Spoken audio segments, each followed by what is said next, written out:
Hello everyone, so just show you how to replace the motor on this Pro Series Pit Boss. So I got that from the Lowe's and was broken, and the model number right there. So they sent it to me, the motor.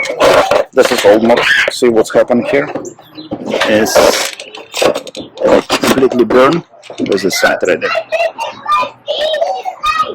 And actually you need to adjust these two screws, what they saying. The screw one and the screw the other one. You don't need to remove the whole motor because of this. And then they just send me the new panel. But this is old. So what you have to do, undo in the bottom of this panel. This couple screws, probably 6, 8 of them. The whole thing has come out. Then you do this on this side.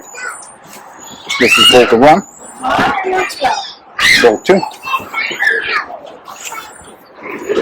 bolt 1, and bolt 2 there. And the whole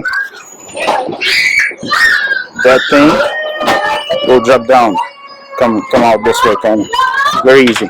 And that's it. You just undo this bolt right there, the small one, on the shaft, and the shaft right there. As simple as this. And the part number is right there today if you need it. So that's it. Thank you.